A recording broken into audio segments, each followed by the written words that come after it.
అమరావతిలోని with varsity అభివృద్ధి కార్యక్రమాల్లో ముఖ్యమంత్రి చంద్రబాబు నాయుడు పాల్గొన్నారు. ప్రస్తుతం మీడియాతో మాట్లాడుతున్నారు. ఇప్పుడు లైవ్ చూద్దాం.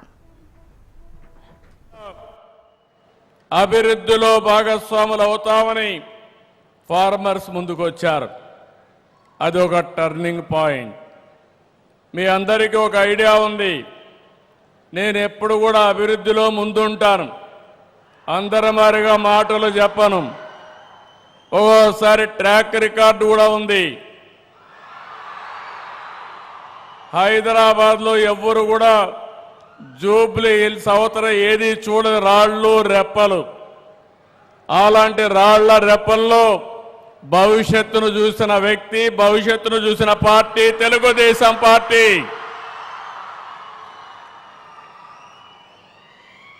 ముప్పై సంవత్సరాల కంటే ముందు విజువలైజ్ చేశాం. భవిష్యత్తు ఏ విధంగా ఉంటుందో ఆలోచిస్తే ఆ రోజు నాకు అనిపించింది ఐటీకి భవిష్యత్తు ఉంది, అందిపుచ్చుకోవాలనే ఉద్దేశంతో నేను ఆ రోజు ప్రారంభించాను. కనీసం ఈరోజు ఇక్కడికి వస్తే ఒక విట్ ఉంది, ఒక ఎస్ఆర్ఎం ఉంది, అనేక కాలేజీలు ఉన్నాయి. ఆ రోజు ఇవన్నీ కూడా ఏమీ లేవు. హైదరాబాద్లో ఏ విధంగా టెక్నాలజీ ప్రమోట్ చేయాలని బ్రెయిన్ స్టార్మింగ్ పెడితే ఆ రోజు ఒక ఆలోచన వచ్చింది. ఆ ఆలోచనలో పుట్టిందే హైటెక్ సిటీ. 14 నెలల్లో హైటెక్ సిటీ పూర్తి చేశాం. ఐటీకి ప్రాధాన్యత ఇచ్చాం. ప్రపంచంలో ఉండే కంపెనీస్ అన్ని తీసుకొచ్చాం. మన తెలుగు వాళ్ళైతే నేను ఒక మాట చెప్తే చూసి రమ్మంటే చూసి రావడమే కాదు, కాల్చి పని చేసుకొని తిరిగి వస్తున్నారు తప్ప ఎక్కడా వెనకబడరు. ఆ రోజు నేను ఒక పిలిపిస్తే తల్లిదండ్రులకు ఒక పిలిపించాను. భవిష్యత్తు ఐటీది. మీ పిల్లల్ని బాగా చదివించండి. మీరు ఎంత ఆస్తి ఇచ్చారనేది ముఖ్యం కాదు.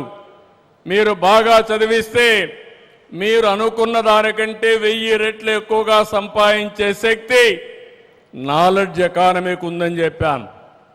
25 ఏళ్లే నేను గర్వపడుతున్నా.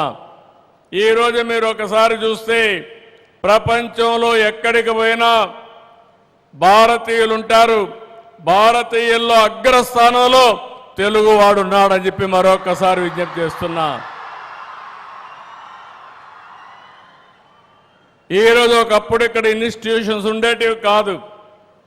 లేనప్పుడు విట్ చూసినా, ఎస్ఆర్ఎం చూసినా, బిట్స్ పిలాని చూసినా, ఎక్కడ చూసినా తెలుగు వాళ్ళు ఉండేవాళ్ళు. మన జనాభా 5-6%. కానీ ఐఐటీల్లో సీట్లు మాత్రం 20% వచ్చేటివి. నేను మొట్టమొదటిసారిగా ముఖ్యమంత్రి అయినప్పుడు 1-2% ఉండేది. ఆ రోజు కావాలని ప్రమోట్ చేస్తే ఈరోజు ఏ ఎగ్జామ్లో కూడా నాలెడ్జ్ ఎకానమీలో భారతీయులు ప్రథమ స్థానంలో ఉంటే దాంట్లో ట్రెండ్ సెట్టర్గా తెలుగు వాళ్ళు ఉన్నారంటే అది ఈరోజు నేను ఆలోచించిన విధానం. ఈరోజు ఇక్కడ మీరు అందరూ ఉన్నారు. మిమ్మల్ని చూస్తే నాకు చాలా ధైర్యం వస్తూ ఉంది.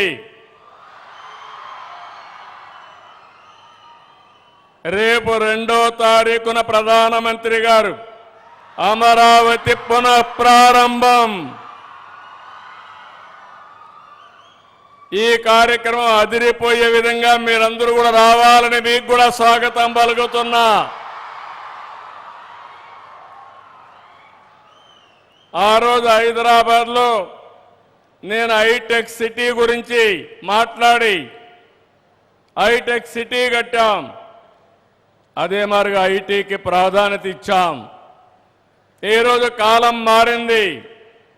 ఇక్కడే క్వాంటమ్ వ్యాలీకి ఫౌండేషన్ వేస్తున్నాం.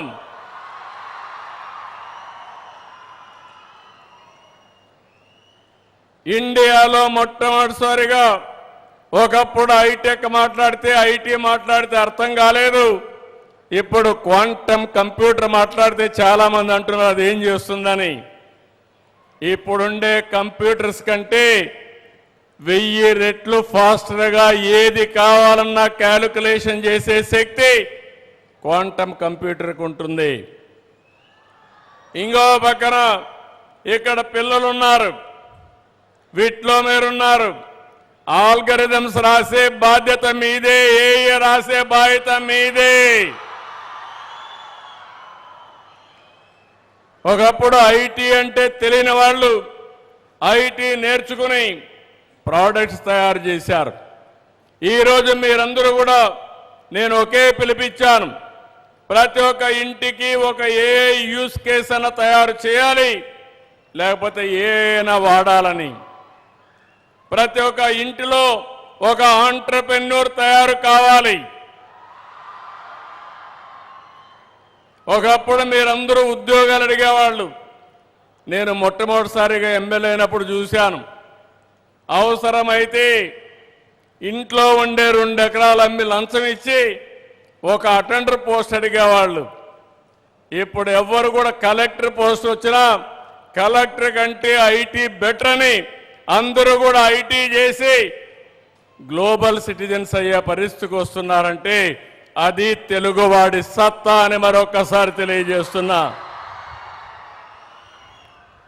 అందుకని ఈరోజు ఈ అమరావతిని మీరు ఒక్కసారి ఆలోచిస్తే మనం 2వ తారీఖు మాట్లాడుకుంటాం కాబట్టి నేను ఎక్కువ విషయాలు ఇక్కడ మాట్లాడను. కానీ ఒకే ఒక విషయం కోరుతున్నా మిమ్మల్ని అందరినీ, we are all in inspiring time. ఎప్పుడూ లేనన్ని అవకాశాలు మన దగ్గర ఉన్నాయి.